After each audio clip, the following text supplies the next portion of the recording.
Hola, ¿cómo están? Mi nombre es Alejandro Rosenberg, estoy acá con mi socio Jacob Bengio, ¿Cómo están especialista y todos? sí, ahí el hombre se maneja en todo el mundo de las inversiones. Así es que la idea de hoy día es poder entender cómo podemos nosotros, un inversionista de a pie, digamos, poder refugiarnos o lo que se entiende un poco protegernos de estas cosas que pasan, que uno no tiene pronosticadas, ¿cierto? Que es como una guerra, como un terremoto, como lo que sea, digamos, que uno no puede controlar. Entonces, es muy interesante poder entender estos temas y los invitamos a participar y hablar con nosotros porque es un tema que siempre puede estar presente, no solamente ahora con el tema de Rusia, Ucrania, etcétera. ¿Ya? Así es Exactamente. que Así que estén atentos. Lo que se viene ahora es tremendamente importante para la construcción de cartera, para aprender un poco más de lo que llamamos el asset allocation. Así que ahora vamos a partir. Y el primer tema que vamos a tocar es ¿qué es una acción defensiva? Defensiva, ¿no? Suena bien, ¿no? Suena como lo que está pasando, defenderse. Uno escucha la guerra, queremos estar defendidos. Vamos a hablar un poco de qué son estas acciones donde uno puede defenderse y uno puede protegerse y puedes protegerte un poco más, un poquito más, ¿ok? Entonces, partamos con lo siguiente.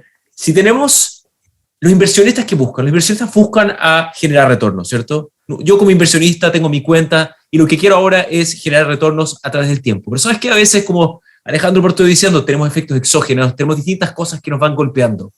Entonces, ¿qué hacemos? Y ahora, obviamente, ya hablamos de eso hace unas semanas, uno no reacciona y uno empieza a vender todo, eso es una muy mala idea, uno no reacciona emocionalmente en estas cosas, pero sí hay cosas que uno puede hacer para protegerse un poquito más y para de alguna manera evitar que estos impactos sean más grandes. ¿Qué podemos hacer? Podemos recurrir a las acciones defensivas. Alejandro, ¿has escuchado el término acciones defensivas? sí, bueno, lo he escuchado porque trabajamos en esto, pero como tú bien dices, esto viene de la guerra, ¿cierto? Incluso en la estrategia empresarial también hay acciones defensivas. Eh, Exactamente, y exactamente. nosotros como estrategia financiera, como personas, digamos, también tenemos que saber dónde podemos tener nuestros recursos cuando queremos defendernos y defendernos. ¿Qué es lo que significa, Jacob, en inversiones financieras? Exactamente. Muy buena pregunta. Esa es la pregunta. Cuando uno Uh -huh. ve los mercados, uno ve estos gráficos que van para arriba, para abajo y van moviéndose y moviéndose. Esos movimientos es lo que nosotros llamamos la volatilidad. Volatilidad quiere decir que los precios van cambiando. Y mientras más sensible sea esa compañía a distintos factores, más se va a mover. ¿Ok? Entonces, uno de alguna manera quiere que cuando entramos en tiempos donde, porque lo que está pasando, todo se pone más volátil, los precios suben y bajan y suben y bajan, entonces queremos ahí tratar de minimizarlo de la mejor manera posible. Y ahí es donde aparecen estas acciones defensivas. ¿Qué son acciones defensivas?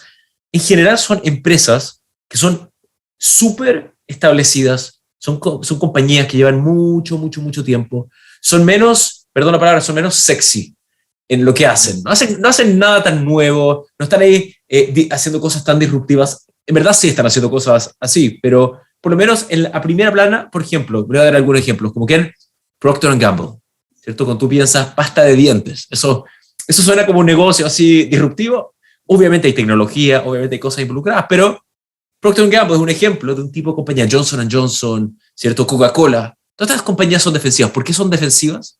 Porque son compañías que, a pesar de lo que está pasando, en general son compañías que la gente igual necesita esos productos, igual necesita esos bienes. Y no solo eso, sino que son compañías que tienen historial de pagar dividendos, independientemente de lo que esté pasando, ¿cierto? ¿Qué es un dividendo? Entonces, cuando a la compañía le sobra un poco de plata, hay dos cosas que puede hacer. Una, reinvertirla en el negocio, y otra es dividirla en los accionistas. Cuando la dividen los accionistas es un dividendo. Entonces, estas compañías tienen alto historial de eso. Por ejemplo, Warren Buffett. ¿Quién no ha escuchado a Warren Buffett, no? Warren Buffett es el Oracle de Omaha, como decía, el oráculo de Omaha, ¿cierto? Que lleva muchos años. Pero en verdad, Warren Buffett lo que ha hecho es invertir a muy largo plazo en buenas compañías y esperar y tener paciencia y dejar que tu plata trabaje por ti. Una de sus compañías más importantes es Coca-Cola. Y él está muy orgulloso de Coca-Cola. Hoy en día con el azúcar, no sé cuánto vamos a hablar de eso, si es lo más, no es lo más sano del mundo, pero es una compañía que claramente la llevó muy bien y consistentemente reparten dividendos y consistentemente explican, O sea, generan utilidades. perdona, Sí, perdona, Jacob.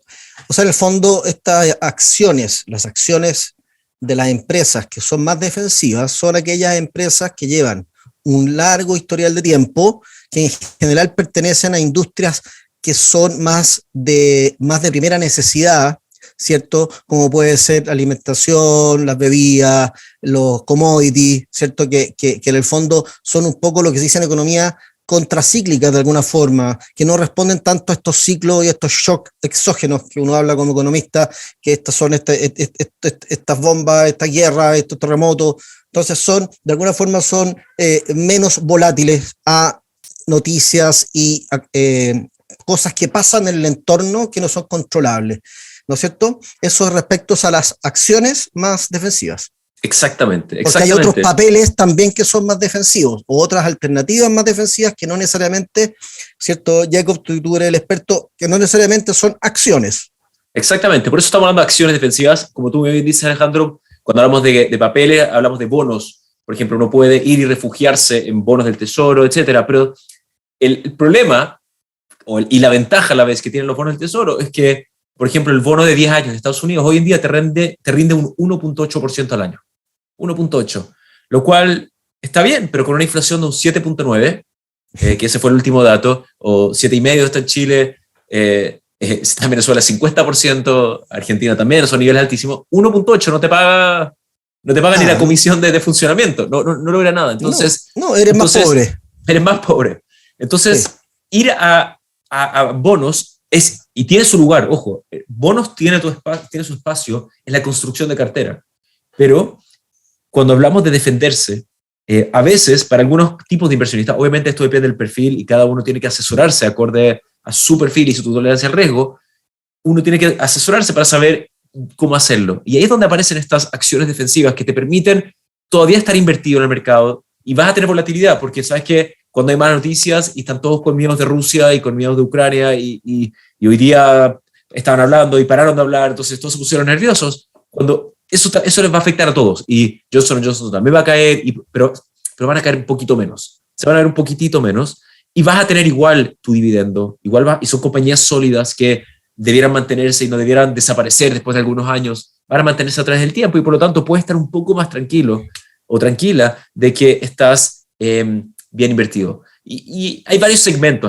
que están las acciones defensivas. Las acciones defensivas pueden estar en general en lo que se llaman los utilities. Utilities son compañías que dan servicios básicos. Piensa en Enel en Chile, ¿cierto? En la compañía de electricidad, compañías telefónicas, compañías de servicios básicos que la gente los va a necesitar independientemente de lo que ocurra. Usualmente la salud, por ejemplo, cosas que tengan que ver con farmacéuticas, cosas así, a veces también son consideradas defensivas porque lamentablemente la gente igual se enferma, igual necesitamos atención médica y necesitas todas estas cosas, y son servicios esenciales que necesitas para continuar a pesar de lo que esté pasando, y como tú dijiste muy bien, Alejandro, los shocks económicos, los impactos que vengan de afuera, uno trata de protegerse y uno quiere mantenerse así. Pero yo hago una pregunta.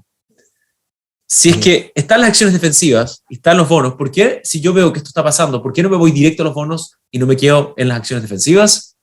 A ver si con la información que tenemos podremos responder eso, ¿no? ¿Por qué alguien va a decir, yo me voy a acciones defensivas y no a los bonos? Entonces eso es porque uno igual tiene un poquito de avaricia, uno quiere igual generar algo de retorno. Entonces, si me voy a bonos completamente, te vas a perder también el upside, te vas a perder la subida, ¿cierto? Porque cuando los mercados caen, también suben. Y cuando suben también caen. Esto es cíclico, esto va para arriba y va para abajo. Y tú tienes que tener la diligencia y la paciencia de poner tu horizonte de inversión a donde quieras ir y mantenerte acorde a tu estrategia lo más consistente posible a ella. Y así avanzar a través del tiempo. Sí, eso es muy importante.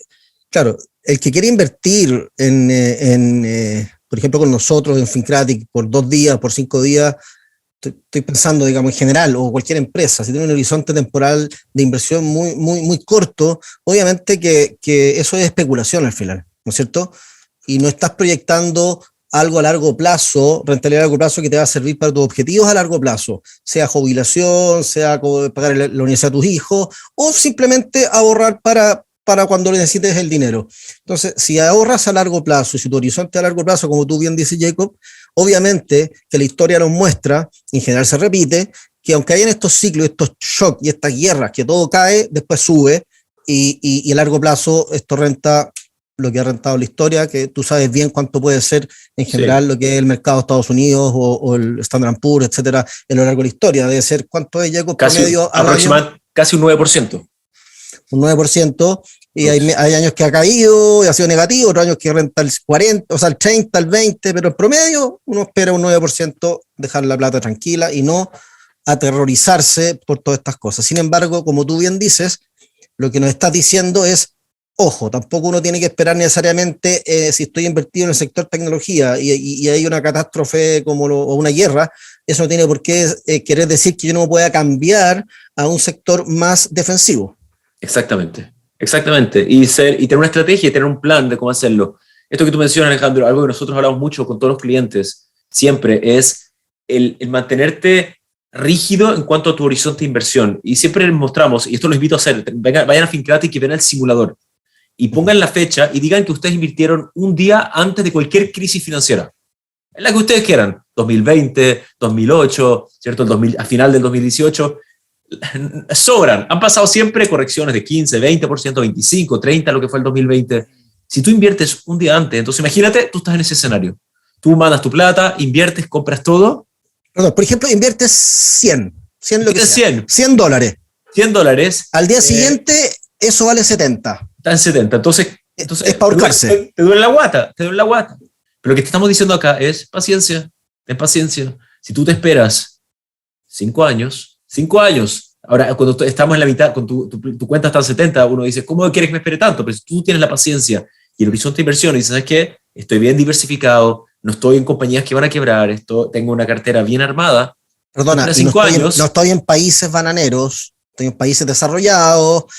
Sí, también es importante. Exactamente. Por eso tienes que tener bien con una cartera construida con cabeza y tú aguantas el tiempo. Lo interesante es que si tú inviertes un día antes de la crisis, tú te aguantas 5 años, siempre estás alrededor de un 100% arriba. O sea, esos 100, ya no es que son 70, ahora son 200 y más, dependiendo de qué año, cuánto fue, y a veces llegan a ser 300. Es paciencia, ¿eh? Esto es un negocio de paciencia, estás invirtiendo, estás diversificado. Nuestro rol, por ejemplo, personal es ayudarte a construir una cartera que funcione así, porque si tú estás invertido en AOL, ¿cierto? En el 2000, muchos de los jóvenes, me imagino, nunca han escuchado hablar de AOL o de AIM, ¿cierto? O ICQ o todas estas cosas que existían. American Online, ¿no? American Online era uno de los gigantes de Internet, desaparecieron. Por eso tú podías tener American Online y te fue muy bien por un tiempo y de repente American Online desapareció, fue comprado y ahí quedó y pasó a ¿cierto? Altavista, todas estas compañías que existían, ¿cierto? Algunas eran públicas, otras no, pero había una serie de compañías que existían y de repente dejaron de desaparecer, de existir. Entonces, por eso es importante la diversificación y tener una estrategia y que te guíen correctamente para poder construir una cartera que sea capaz de perdurar la prueba del tiempo. Entonces, nuevamente, solamente para resumir algunos puntos, acciones defensivas son una muy buena herramienta. En general tienden a subir menos. Cuando el mercado va hacia arriba, tienden a subir menos, pero cuando los mercados van para abajo son un poco menos volátiles y te dan dividendos a pesar de lo que está pasando y puede ser una buena alternativa para los bonos que solamente te dan un dividendo y usualmente un dividendo a veces hasta menos que lo que te dan estas compañías normales. Correcto. Bueno, y invitamos a todos nuestros auditores, escuchas, a que visiten nuestro sitio www.fincratic.com, todas nuestras redes sociales y pueden invertir con nosotros desde $1,000 en cualquier país del mundo, en Chile también, y hay que aprovechar estos momentos para poder construir tu patrimonio de a poco.